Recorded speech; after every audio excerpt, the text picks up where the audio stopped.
আসসালামু আলাইকুম। Hello everyone, আজকে আমরা দেখাবো একটি Samsung double door inverter refrigerator. তো এটার প্রবলেম হচ্ছে ডিপে বরফ হয় না, ডিপে সব ঘেমে নষ্ট হয়ে যাচ্ছে, কিন্তু নর্মালটা ঠিকঠাক আছে। তো আমরা এসে চেক করলাম সব কিছু যে কোন জায়গাতে প্রবলেম। এটা হচ্ছে নর্মাল পার্টটা দেখলাম যে ঠান্ডা ঠিক আছে, টেম্পারেচারও ঠিক আছে, 3 দেওয়া আছে, 3তেই আছে। তো আমরা পিছনে ব্যাক কভার খুলে পিছনের কম্পাসের এখানে চেক করলাম, কন্ডেন্সার চেক করলাম, সব কিছুই ঠিকঠাক আছে। শুধু প্রবলেমটা হচ্ছে ডিপে ঠান্ডা হচ্ছে না, ডিপের সব বরফগুলো ঘেমে যাচ্ছে।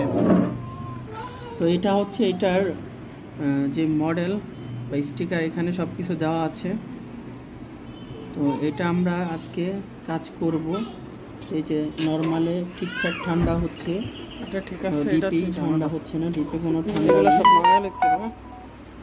তো আমরা এটার সেন্সরগুলো চেঞ্জ করব আজকে। তো এটা হলো ডিপ অংশ, এই যে ভিতরে চেম্বারে সব আইস জমে আছে, যার ফলে ঠান্ডা আসছে না, সব কিছু ঘেমে যাচ্ছে। তো এটাতে কখনই আইস থাকবে না, ক্লিয়ার থাকবে। ক্লিয়ার থাকলেই ঠিকমতো আইস জমবে এবং প্রোডাক্ট ঠিকমতো বরফ হবে। তো আমরা আজকে এটা ক্লিনিং করে তারপরে সেন্সর চেঞ্জ করে দিব। এটার অরিজিনাল যে সেন্সরগুলো থাকে ওগুলো ইনস্টল করব। তো যারা এই ধরনের প্রবলেম নিয়ে ভুগছেন, স্যামসাং ডাবল ডোর ফ্রিজ বা কম্পাসের প্রবলেম, আমাদেরকে নক করতে পারেন। তো এইটি হচ্ছে এটার স্যামসাংয়ের অরিজিনাল সেন্সরটা এটা। তো এগুলা হলো আমরা চেঞ্জ করে দিব। এটা হচ্ছে এটা পুরাতন সেন্সর। তো আমরা আজকে এগুলার যে সেন্সরটা এগুলা চেঞ্জ করে দেব। এটা হলো নর্মাল পার্ট সব কিছু ঠিকঠাক আছে। নর্মাল পার্টের যেই সেন্সরটা ওটাও ঠিকঠাকভাবে কাজ করছে। তো ওগুলো আর চেঞ্জ করব না আমরা।